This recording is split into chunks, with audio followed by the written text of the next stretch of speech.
Now, Hyundai has a lot of strong players in every segment it competes in. Unfortunately for the Tucson, it never really did all that well in the compact crossover segment. Today I'm driving the all-new third generation, the 2016 model. Let's take a look and see if the changes that Hyundai made are enough to make you consider a Tucson over more well-known rivals.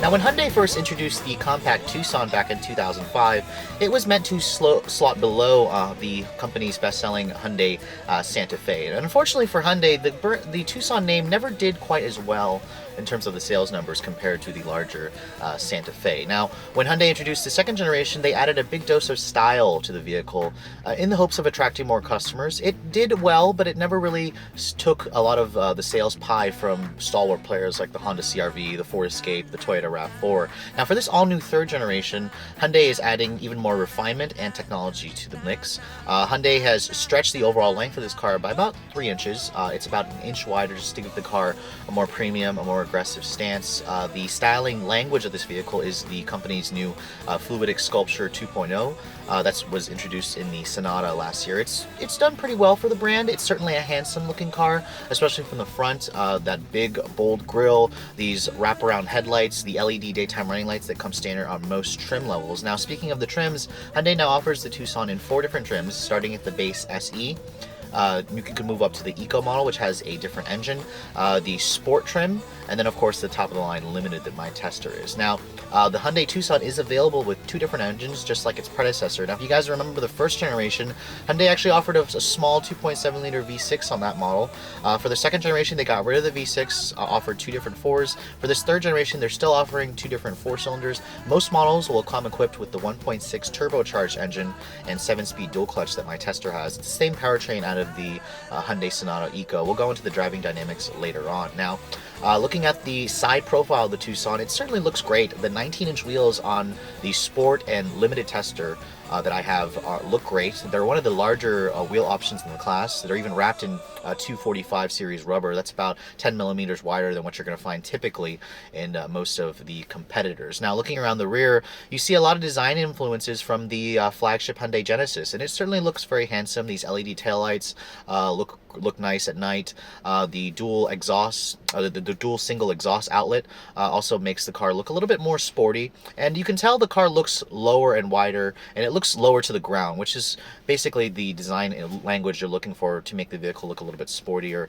look a little bit more aggressive. Now, my particular tester is what Hyundai calls Caribbean Blue. I think it's a really fantastic color choice. Hyundai also offers a pretty bright orange as well, and it definitely makes the vehicle stand out in a segment that tends to be filled with a little bit more blander styled vehicles. Now, checking out the interior of the all-new Tucson, you can see it pretty much carries forward with the similar design language that Hyundai introduced on the all-new Sonata and Genesis last year. It's a pretty nice, high-quality environment. My Limited does come standard with these black leather trim seats. They are heated and cooled, and they do offer a nice bolstering to hold you in place during a little bit more spirited driving. Now, stepping inside the Tucson, it has the traditional step-in height that you associate with a compact SUV. It's very easy to get in and out of this vehicle. You have a nice view of the road. It's one of the reasons why you may choose a vehicle in this segment. Now, shutting the door, it has a pretty nice solid thunk, so they did improve the quality from the last generation model.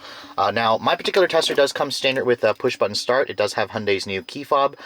You do get the push-button start on the Sport and Up trims. The lower trims will not have the intelligent access key, so all you have to do is put your foot on the brake and then push the button to start the engine. Now, one thing that I do like that Hyundai has been doing are the instrumentation lighting, the gauges. They are very Lexus-like. It's a pretty nice, classy-looking, easy-to-read set of dials, and the font actually reminds me a lot of that Lexus IS 250 that I showed you guys earlier this year. Now, looking at the rest of this cabin quality, you can see Hyundai has really been stepping up their game to make their interiors stand out a little bit more. Now, the design language really reminds me a lot of actually the Genesis sedan, which is a good thing. The Sonata also has a similar style to the dash. You have some leather stitching right here on the upper portions, soft touch on the area here on the dashboard. Now, one thing you need to keep in mind that Hyundai does throw in higher quality materials on this top trim limited. I believe the lower trims, like the Eco and the SE, will have hard touch plastics, but you can see here it is soft touch on this upper portion when you go for the limited. It's leather stitched right here where your elbows are going to rest. The window is automatic up down for the driver only. I kind of wish that Hyundai made it for the passenger as well, especially considering this is the top of the line model. Now, this steering wheel is also pretty nice. It's not the same steering wheel that you're going to get on like the Hyundai Sonata with the flat bottom, which I really liked, but nevertheless, it does look better than some of the previous designs of Hyundai's older steering wheels. You do have your set of controls here, cruise control, volume, your phone controls. Now, looking at this head unit here, I want you guys to keep in mind that this limited is the only trim to get this big 8-inch display. It's a touchscreen display, of course. You can use also the hard buttons here. The lower trims will just have a 5-inch display. Even the Sport model, which is supposed to be like the mid trim, it only offers this, and you can't option in to get this bigger screen. So I think Hyundai needs to fix that. Not everybody wants to spend over $30,000 to get the limited trim to get all this tech, but nonetheless, it does have Hyundai's latest in terms of the infotainment display. You go to the home screen here, it gives you a split view. I've shown you guys before. You have your nav function, you have your audio function on that side. Speaking of the audio, you have your traditional sources here, XM, AM, FM. Going to your Blue Link here, it'll take you to Hyundai's, basically their in-car telematics, which works kind of like Ford's Sync or GM's OnStar. Now, looking at the info button here, you can also access Pandora, SoundHound. So there are your traditional sources here. What this car doesn't have is Apple CarPlay or Android Auto. Hyundai hasn't introduced that yet in their vehicles. I'm hoping they will do so in the next coming years. Now, going to the nav display here, this is basically a traditional Hyundai navigation system. It works decently well. What I find is the routes that whenever I use the Hyundai navigations, the routes that it always plans tends to be on the longer route. It tends to get me stuck in traffic here on DC, so I'm not really always happy with that, but nonetheless, the graphics are decent. It's basically what you're going to expect in this class of vehicle. Now, dual zone automatic climate control is standard on the Limited. My tester does have heated and cooled seats. That is part of the Ultimate package, which is an upgrade charge with a Limited. Looking down here, you have your nice storage for your phone. You have your USB and aux. I'm surprised that Hyundai only gives you one USB port. A lot of the competitors are offering like 2 or more. Some nice storage down here. Now, looking at this transmission, this Tucson comes standard with a 7-speed dual clutch automated manual. If you guys go for the turbo engine, they will all come with this transmission. The base 2-liter engine has a 6-speed automatic that's carried over. Now, putting this vehicle into reverse, you do have a nice backup Camry that has trajectory. It also has parking sensors front and rear, so that's a nice feature that Hyundai definitely threw in. Now, one thing that Hyundai also still gives you is a manual shift gate. There are no paddles on the wheel, though, like some of the competitors may have offered, but it's nice that Hyundai does give you the option to use that. Now, looking over here, there are a couple more buttons. There's your 4-wheel drive lock system, which this vehicle actually is an all-wheel drive system. It just locks it in all-wheel drive for a short amount of time. You can turn off your parking sensors there. You have your hill descent control and then your different drive mode selectors. Push that button here, you can cycle between Eco, Sport, and then your normal setting. For the majority of my drive, I'm going to actually leave it in the normal setting since that's probably what most of you are going to end up doing. Now, one thing you're also going to notice is my tester has this gigantic panoramic sunroof that goes all the way to the back seats. It's one of the vehicles that actually offers it. Don't expect to find this in a Honda or a Toyota. Nissan does offer it in the Rogue, but it's nice that Hyundai includes that.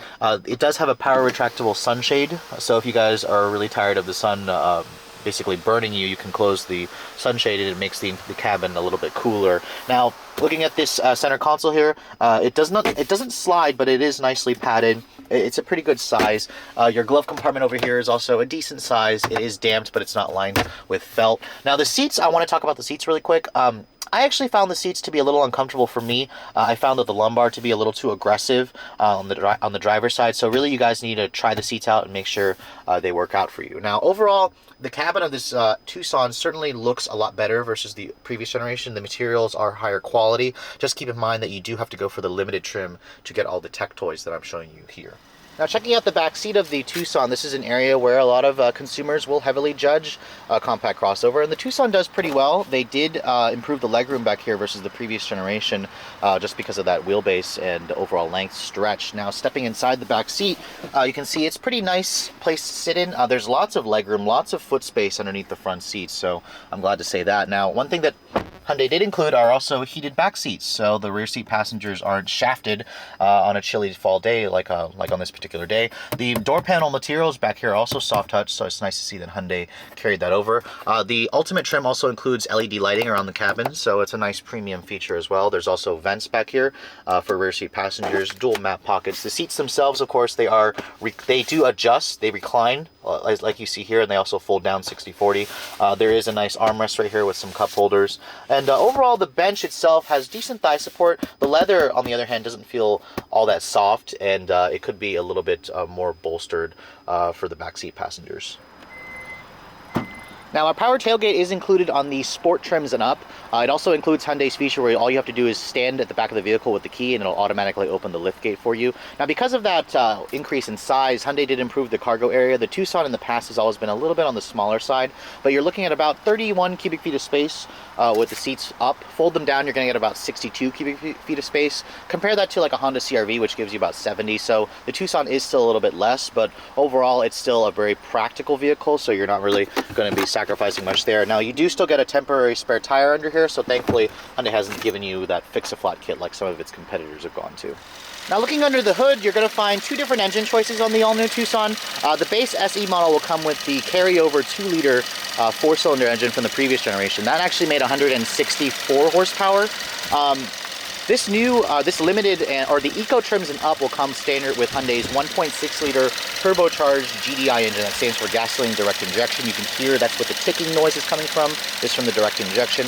Now, the numbers are pretty competitive. 175 horsepower for this particular motor, but a nicer 195 foot-pounds of torque. So that's more torque than what you're going to get from the bigger 2.4 and 2.5-liter engines from a lot of the Tucson's competitors. Now, the turbo engine also comes with Hyundai's 7-speed dual-clutch automated manual transmission. It's a DSG, so it's quicker shifting, and it does aid in improving the fuel economy a little bit. Now, speaking of the fuel economy, if you guys go for the front-wheel drive Eco model with this powertrain, it is rated at a very impressive 2633. Now, unfortunately, if you guys want the Sport and Limited with those 19-inch wheels, you're going to drop the MPG a good amount. My particular one with all-wheel drive drops the MPG to 2428, which is a little bit on the lower side compared to like a CR-V, which is rated at like 2531.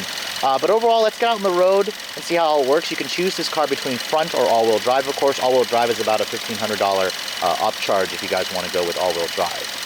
Now, one thing that somewhat disappointed me when I first drove the second generation Tucson was the overall driving dynamics. It was a rather uninspiring crossover to drive. It also had a pretty stiff ride quality, which is not something that people in this segment really care for. So let's take a look at this all-new third generation and see if Hyundai has smoothed out those rough edges in the driving dynamics.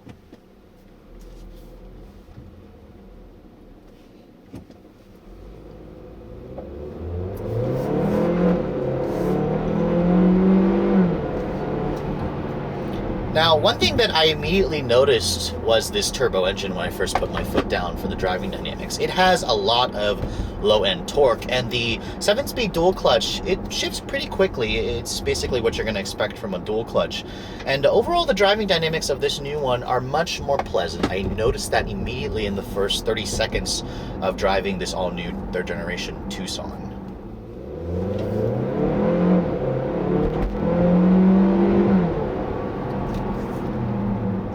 Now, I've driven this powertrain in the Hyundai Sonata Eco, and I was relatively impressed with the way it performed in the Eco. Now in the Tucson, the two vehicles weigh roughly the same. The Tucson may weigh a little bit more when you get all-wheel drive, but compared to the previous generation, its 2.4 liter and 6-speed auto combo, this is a lot more pleasant and sportier to drive. The acceleration is rather potent when you do get the vehicle going. Now, one thing you will notice, that I noticed at least, is some initial lag off the line. This engine has a little bit of turbo lag, and the dual clutch is not one of the best dual clutches in the business. It has a little bit of that DSG chatter at low speeds, where it's not the smoothest transmission, especially when you're stuck in traffic.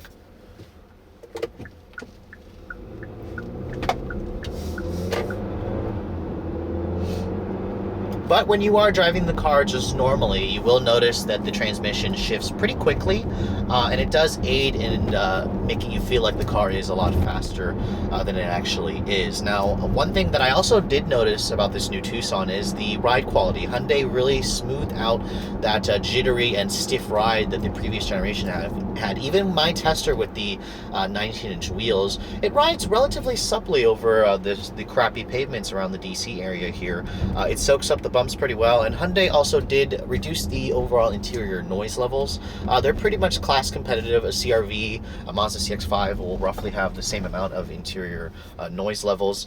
And overall, I just think that they really did a good job in refining the overall driving dynamics of this vehicle. It's kind of important in this class. A lot of people use this as their go-all vehicle, and they take it on long trips, and if you don't have a really comfortable ride, if the interior is noisy, it's definitely going to be some huge detractors for potential buyers in this segment. Now, coming to the handling dynamics, this is where the Tucson, or Hyundais in general, have always failed. Now, the Tucson handles competently. It's not the sportiest in the segment. I just showed you guys the all-new 2016 Mazda CX-5. That will easily outhandle this vehicle from its improved steering feel and overall responsiveness. But this vehicle's steering is not bad. It's an electric power steering assist. It is very numb, but it's relatively precise. You can alter the steering feel with the drive mode button here. When you put it into sport mode, the steering gets artificially heavy in typical Hyundai fashion.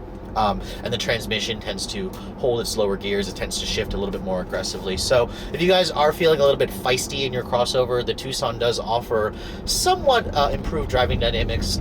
This still feels sportier to me to drive versus the Rogue and its CVT transmission, but overall, the Tucson still is not the sportiest choice in the segment.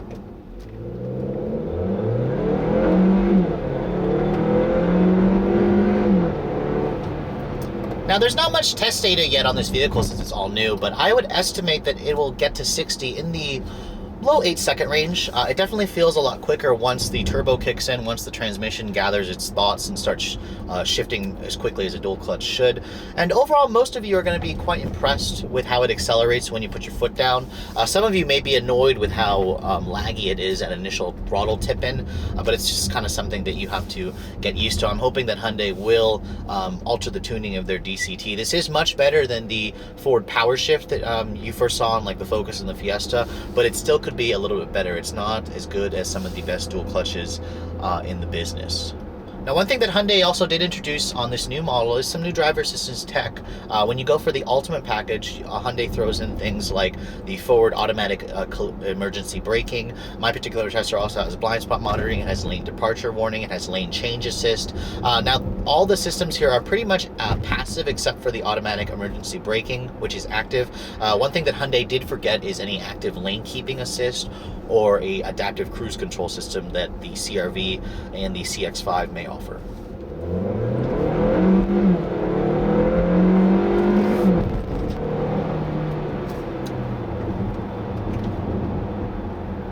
Now, coming up on the conclusion of my review of this all-new Tucson, I do have to say that I am relatively impressed with the Tucson. In the past, this vehicle, pretty much, I just walked right by it compared to its competitors. But for this all-new third generation, Hyundai has made a lot of good changes that have elevated the Tucson into almost top-tier choices. One thing that really sets the Tucson apart for me is the turbo engine and the dual-clutch transmission, which for an enthusiast, that will be a positive. For those of you who aren't really into the laggy responses that you might notice at low speeds or the somewhat touchy throttle, especially when the turbo does kick in, you may prefer the smoother competitors such as the CRV with the CVT, the Rogue with the CRV, or the CVT, or you can go for the RAV4, which has a traditional 6-speed automatic along with the Mazda CX-5. Now, regarding the price of this Tucson compared to the previous generation, Hyundai did increase the price by about $900, kind of expected with a redesign. This vehicle starts at about $22,700. It is cheaper by $800 versus like a CRV or a RAV4 or a Ford Escape.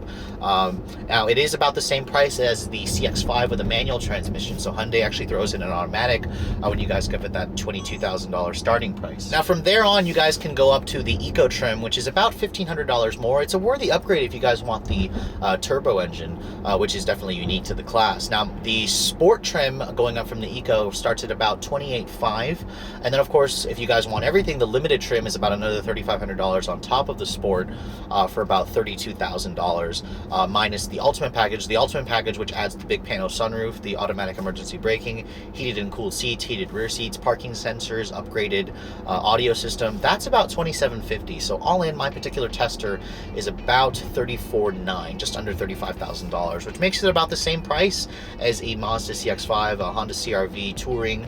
The Ford Escape still is a little bit more. If you guys option up a fully loaded Escape, that'll go up to $37,000, which is pretty ridiculous for this class of vehicle. But overall, Hyundai still has a lot of value in the equation. One thing you are going to be missing versus some of its competitors, like I said, is some active driver assistance tech. There's no automatic cruise control, adaptive cruise control, or the lane keeping assist that you're going to find on some competitors. But for some of you, that may not be a really big deal, and you'll really like some of the features that Hyundai does offer you, along with the style, the fuel economy, the performance that the all-new Tucson gives you as well. Now, regarding the fuel economy of this new turbo engine, that may be a concern. Now, Hyundai rates this car at 24, 28. I've been averaging about 22 miles per gallon in mostly city driving. On the highway, I got it up to about 30. So, if you guys drive the car more efficiently, which I tend to not do with the dual clutch and the turbo, I wouldn't be surprised to see this car go above 30 miles per gallon on the highway. So it's about class competitive with the bigger engines that some competitors are going to get you,